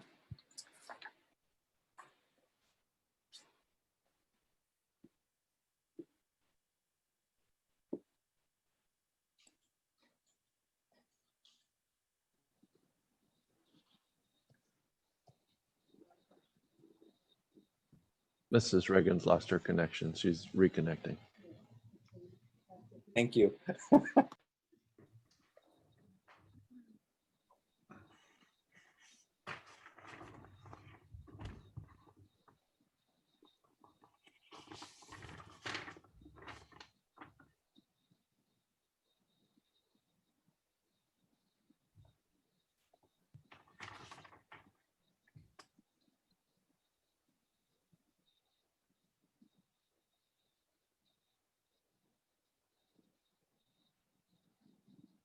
Are we on 10.5? Well, we got to have a motion right now, or You want to table the bylaws for the next meeting? Well, I think we can at least get to second reading. Well, it sounds like we've got some direction there, and that we'll work on some of these details and bring it back on November 9th. just a comment on this. First reading, or just table it to the next meeting? This is the first reading. So we're done. We can go to 10.5. Unless Mr. Hunt still wants to. Okay, I want to make a comment on this. Just a quick comment. So the quick comment is this, is that you gave us on this on Friday on the board agenda. Okay, this is a lot to go over 3 days before our board meeting. You know, I think it'd be a lot more appreciated if you're going to give us this much, to give us at least a week or two. You know, you're asking No, us. we've actually had the board policies for a couple of weeks. We have the mitigation one? The bylaws, but the mitigation one we don't have. Not the It's COVID. in there? Okay. For Yeah, some we've reason, had I a missed it. couple That's of why. Okay. So we had them, I had them, yeah, at least a week ago. I'm We've with had them for a John. while. Until I opened it up, I did not know it was 56 pages on that one. Actually, they vary a lot. All right, I think I'm back now. Yep. You- Okay. I can hear you.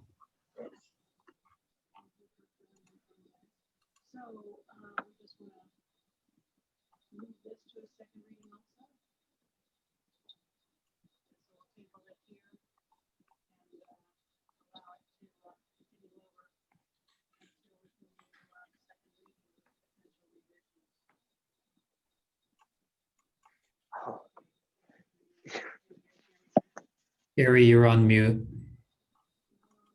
I just unmuted. My electronics are going haywire here.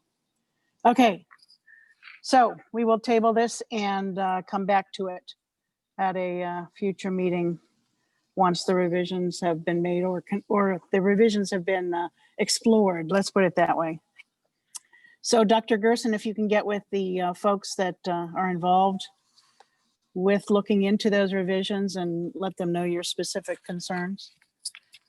Thank you. I'd appreciate it. Okay. But yeah, so just so you guys know, we do, as Dr. Stowe, there will be packages of policy updates that come to us every so often. And sometimes it's 20 pages, sometimes it's 50 or more, depending on what policies have had changes at the state level or that CSBA has been aware of that needs to be incorporated into our local policies. So yeah, that's why they give them to us way in advance so that we can have time to check them out. I appreciate everyone taking the time to look at them and actually review them. There were 2 brand new ones that were kind of interesting at this point. So, all right. So we have a couple of more discussion action items. The next one is election of members to the Los Angeles County Committee on School District Organization, which is actually our county committee. And these are actually elected from supervisorial districts, but everyone votes on all of them. So there are 3 that are up for voting this time. And I wanted to bring it up partly because there is one person here that I think is a really important person to keep involved in school district things. The person that I'm interested in here is the 4th Supervisorial District, Donald LaPlante, who is a candidate who has been on his local school board, which happens to be in Downey, but he's been very involved countywide as well as statewide for the past 40 years. And he's served 7 times as his board president. So he is stepping down as I am this year.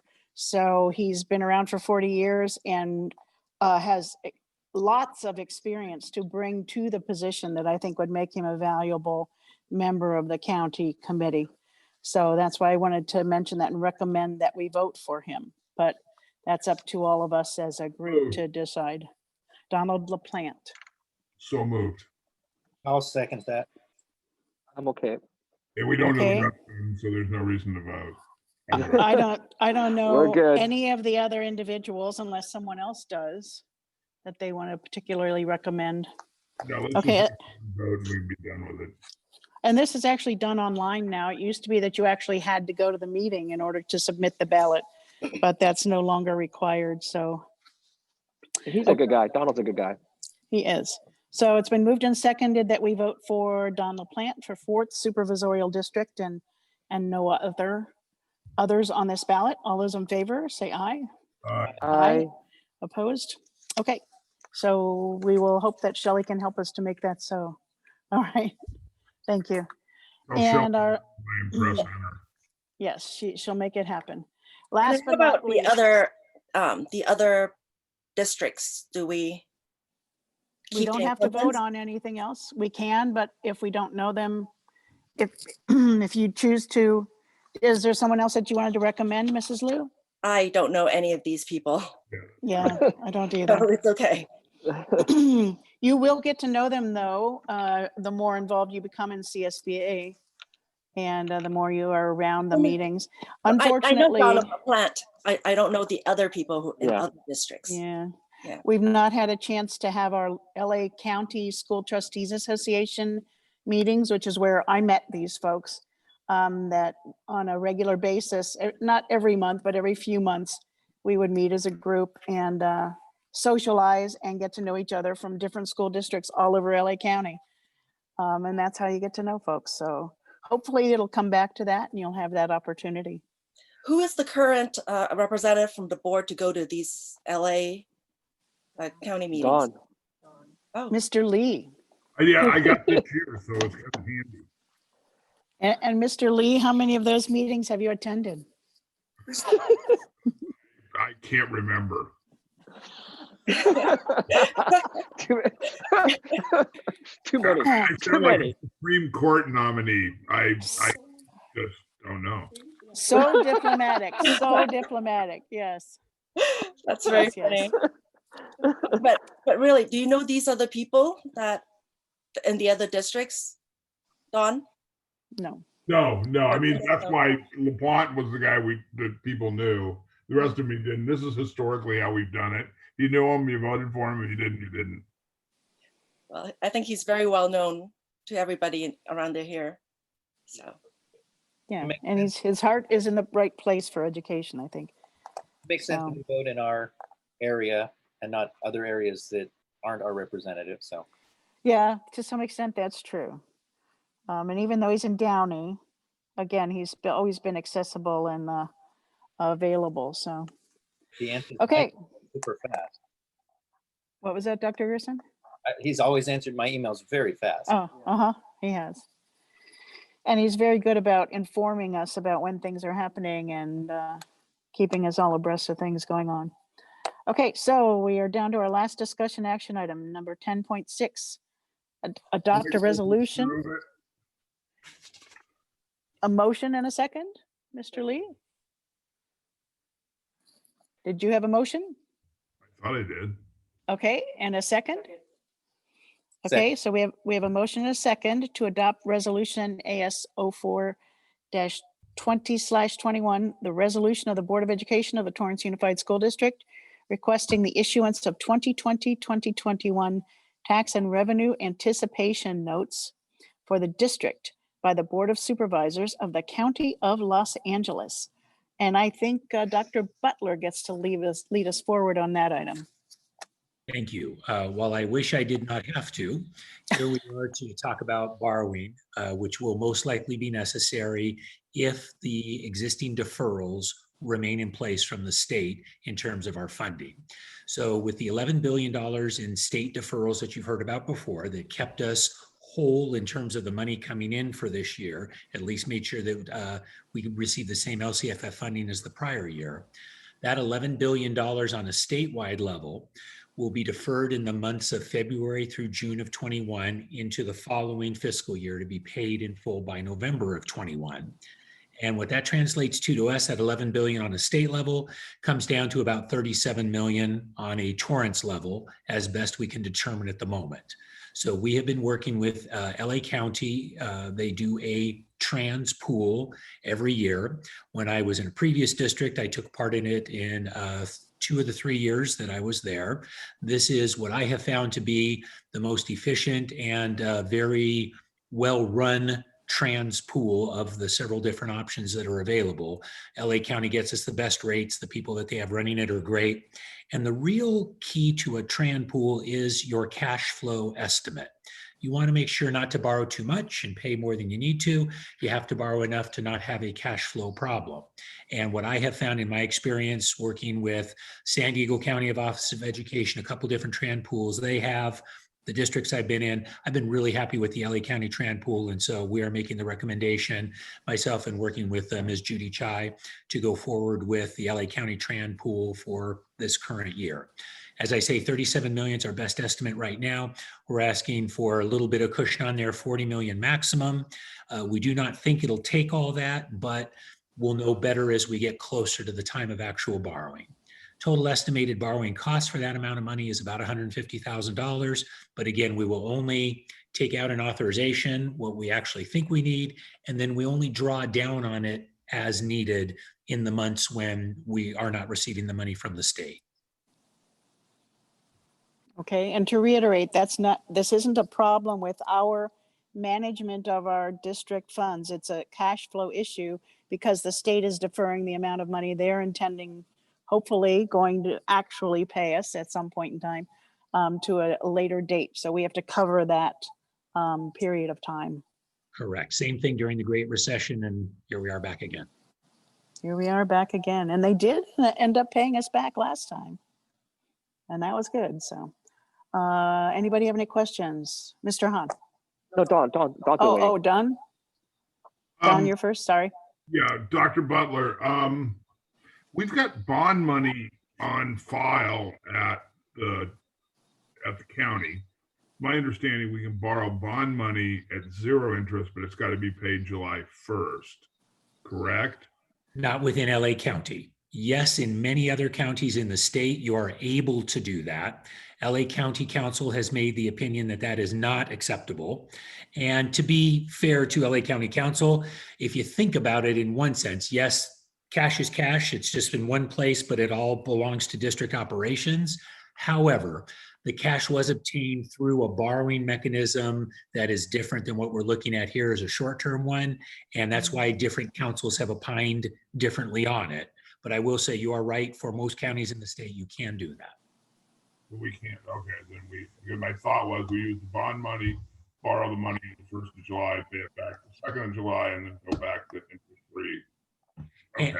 And along the same lines, the sizing, the amount that we're looking for here does take into account what we're comfortable with interfund borrowing ourselves to eliminate interest that we would be paying outside. So we try to be as efficient as possible internally first and then turn outside when necessary. Okay, so okay, so good. So it's going to cost us 150 grand because the state can't pay us. Yeah. Okay, Right, good. right. Okay, Mr. Hahn. So, go, thank you. Just for my simple mind, so is this like a line of credit? Yep.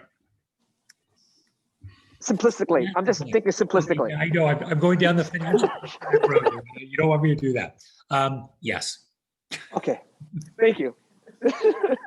Simplistic, right? Okay. Yeah, it's a cash flow. The first time we've done it since I've been on the board, right, Terry? I don't think we've ever. Oh, really? I've never We seen it. approve it every year, but we've We've never had a deferral of this degree for this length of time. We've had deferrals before, but not for this long of a period and over fiscal years. And the board typically, as I've looked back a little historically, you set up a resolution to allow for some kind of borrowing every year just as a backstop. And yes, you have not had to draw from it, not had to pay the interest on it, which is great. This is one time when we're pretty darn sure. Again, massive federal stimulus package, maybe not, but we have to have everything ready. I wish. Yeah, who knows down the road. Okay, any other questions, concerns, issues? Okay, we have a motion and a second to adopt this resolution, AS-04-20/21, resolution of the Board of Education of Torrance Unified School District requesting the issuance of 2020-2021 tax and revenue anticipation notes, which actually Dr. Butler called a trans, in case you didn't hear that, for the district by the Board of Supervisors of the County of Los Angeles. All those in favor say aye. Aye. Aye. Opposed? I'd rather not have to spend the money, but it's good that we can do it. So, okay, thank you. Now that moves us on to Mr. Lee's favorite part, the consent agenda. Uh-oh. I'll make a motion to approve general function consent items 12 through 18, I think. I guess 18.5. Motion to adjourn. 18. Nope, not tonight. Okay. I'm sorry, was the motion to accept 12 through 18? Yes. Then I will second that motion. Okay, there's a motion and a second to approve all general functions consent items from 12.1 through 18.5. All those in favor, say aye. Aye. Aye. Opposed? Okay, motion carried. That takes us on to the board calendar. It is there attached with lots of events listed. Some have dates, few have locations. Things are up in the air, but we're still trying to keep things moving along and doing things we need to do. 19.2 is revisions to administrative regulations and exhibits. Those all refer back to the board policies that we were looking at. And they are just for information, and they may require some alteration to Dr. Stowe if we alter the policies. So we'll be aware of maybe needing to bring those back too. And then the Williams reporting requirements that we do report on a quarterly basis. So that having been said, and the reason we couldn't adjourn yet, Mr. Lee, is we do have comments from members of the Board of Education. And the first of those is our board representative to the SoCal Rock Regional Occupational Center, Mr. Hahn. So we had our meeting last week, and obviously we have an update on the resolution. So El Segundo, Redondo Beach, Manhattan have all signed the resolution. And so they understood, I expressed to them our concerns about signing the resolution. And I told them that we will get back to them on wording of our resolution and our concerns regarding the resolution. And so, but we were given the financial statements, the financial kind of situation of SoCal Rock. And so, you know, a lot of discussion has been made about the $10 million. We still have a lot of it. I think that's one of the things that we learned. Well, I learned that we have of about 6 to 7 million of that 10 million. So it's not like they've used it all. You know, they still have a good portion of it. And so Dr. Stowe and Dr. Butler and I had a meeting with Dr. Hillar, and I learned a lot from that meeting, and I think that it was helpful. So I'm in the process of getting financial records for the past 3 years from SoCal Rock, just so that we can see where they're at. And so that's pretty much it. Oh, one more thing. So they are considering to hire a marketing company so that we can bring more business to SoCal Rock. So they're in the process of rebranding SoCal Rock. And one of the areas that we're going to focus on marketing is the adult education. So the whole goal is to use the adult education to help subsidize the high school education. Yeah. Mm-hmm.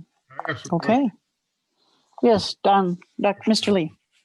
I'll ruin it after the taco hat. So what worries me most about SCROC, the more I get to thinking about it, was if one presidential candidate gets elected, he has said he's going to make junior college free nationwide. And El Camino provides a lot of the same stuff from what I remember that SCROC provides. So are you going to be in a competitive situation where you're going to have to charge and other people aren't going to have to charge? Or this is kind of the whole SCROC thing I don't quite always understand. So how do you compete with El Camino with adult school with their subsidies versus your lack of subsidies? So again, I think that's one thing that we're going to have to look at. We don't want to be in a competing nature with El Camino or Torrance Unified. And so obviously there are things that we do at SoCal Rock that are heavy intensive, like equipment intensive, right? And so maybe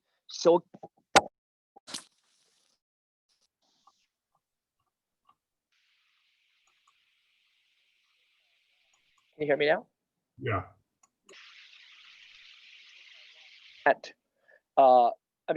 like El Camino can't do those things that SoCal Rock does. So I think we're going to try to identify those. We're going to identify what we're good at, what the needs are, and focus on programs like that. Okay, well, that's the best news I've heard in a while. Okay, good. Okay, good, no problem.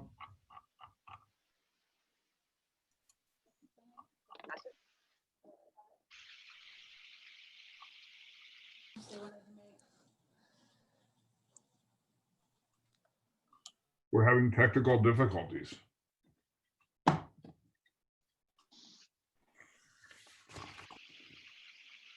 Somebody's running water. Okay. If that- Anyone else? Comments from the board? I'll make a motion to adjourn the school board meeting. Wait, I have a few comments, Mr. Lee, before you do that, please. Is that okay? I actually do. I actually kept from last meeting because we were so late. So I didn't want to forget it this evening.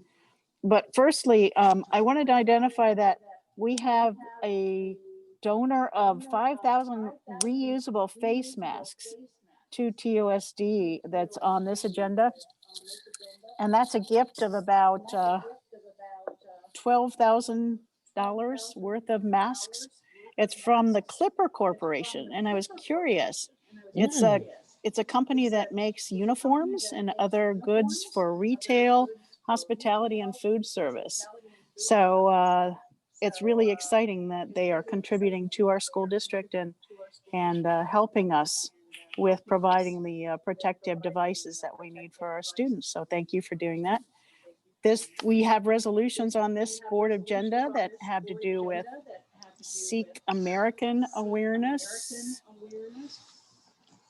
and Appreciation Month, the Native American Heritage Month, resolution recognizing November 2020 as Homeless Youth Awareness Month, and last but not least, a resolution proclaiming November 1st to 7th as the California Retired Teachers Week.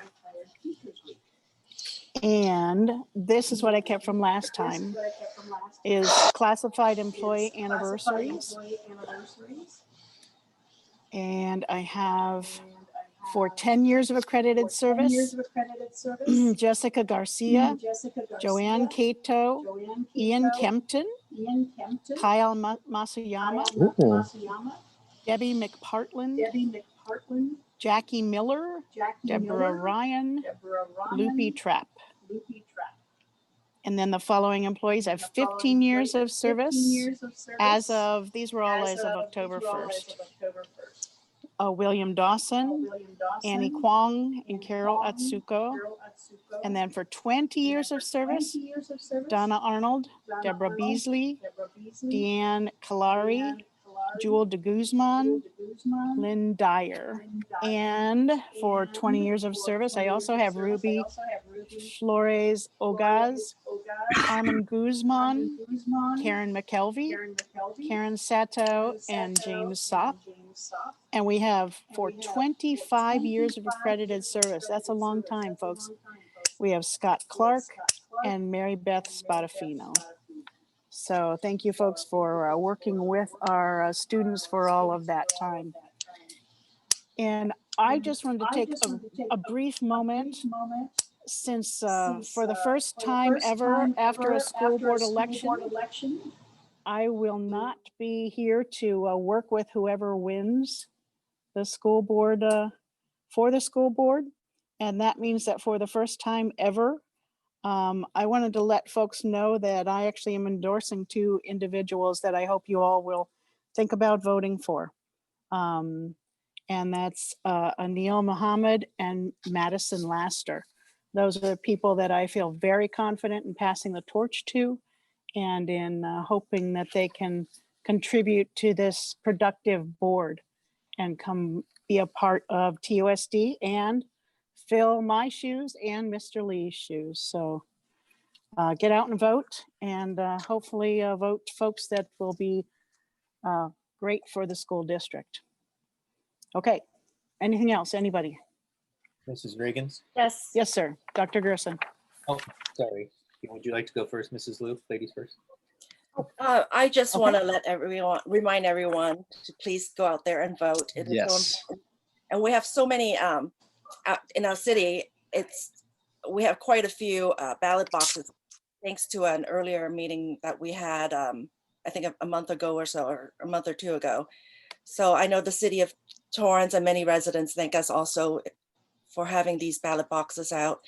And just a reminder for people, if you don't have a ballot box near you in the city of Torrance, our city is so large, any other ballot boxes in our surrounding areas or anywhere else would work also. And that's it. We Okay, dropped thank ours you. and in a blue USPS mail slot. But the meeting 2 weeks ago wasn't recorded, and so I want to make sure that I get to thank Dr. Crumpy. Before it was a preview, but now it's a post view, for spending multiple days of a week taking me to schools, and we got to visit all levels, and from launch, elementary, middle, high school, we got to see every level. And one of the things that stood out to me was how happy the students were. They were so excited and honestly looked like they had never left. I think I saw one TK student who was in tears, who you expect at that young age, going, leaving home for the first time and hoping mom comes to pick her up, and not knowing that mom will, as we all do when we first enter, TK or kindergarten. But every other kid was so incredibly happy, and not just the kids. There was, for example, a speech pathologist who was so excited, who just exclaimed that, she had set up her mobile lab, as she called it, moved her office outdoors, put up a pop-up tent so it was outside, so it was as safe as possible, and exclaimed that she had accomplished more in 20 minutes with the 2 students she was working with than she had in the last 2 months, and was so grateful to be out there. And so I had a great bunch of visits, and again, thank you, Dr. Crumpy, for leading me on that tour. I also wanted to congratulate the district. So we got to see the numbers from last week. 1,882 high school students who are in athletic training as of last week. And I see that you have more bringing on this week, and have heard those stories, and so many grateful students. We even got to see a video from one of the high schools. Thank you to North High for producing that, and giving everyone their appreciation for getting to go out. And even though they have to be physically distant, even though it's a challenge, they are seeing each other, and they are working out and getting some exercise, some fresh air. And those of us who are stuck indoors are all vitamin D deficient. So thank you for doing that as well. Have a good night. So just one comment from me. Okay, So I Mr. concur with Jeremy. Seeing the kids back on campus, the cohorts have been awesome. And so just for everyone out there, it's safe. The kids are excited, the bus drivers, it's been really well done. So I want to put my hats off to all the administration, all the teachers for doing a fantastic job. So thank you for all the athletes. It's been fun. It's been awesome. It's just good. I know it's only a step, but hopefully we can keep on progressing forward as well. And like you said, this is our last board meeting before the election. So please go out and vote. Yeah, I agree with Betty and Terry. Go out and vote, please. Okay, thank you. Mr. Lee, you're going to hold your peace? Yeah, I'm just going to make a motion to adjourn the meeting. Okay. Well, but we have more to talk about. We Right. need to adjourn in the memory of retired visual arts teacher Catherine Mitchell and retired music teacher Mary Miller, who I've known since I was like 12. I was good friends with her son. We went to elementary school and middle school together. She sang with my mom at the church, and she was always a joy to be around. And just because I knew her personally, you couldn't meet Mary Miller without smiling and being happy, because that's just the way she was. She has 5 great kids, and a few of them, and my condolences go out to the family. And with that, I make a motion to adjourn. Yeah, amen. So Miss Mary will be missed. She was a presence and was always singing wherever she was, and you knew she was there. So thank you for doing that, Mr. Lee. So we have a motion and a second to adjourn the meeting. All those in favor, say aye. Aye. Aye. Opposed? Okay, motion carried. Thank you, folks. See you later. Appreciate all of your input this evening. Can we Thank see you. one more thing on the hat, Mr. Lee, before you go? I'm trying to push the button, but there we go. All right, good night, folks. There we Thank go. you. Good night. Good night. Thank you, everyone. Good night.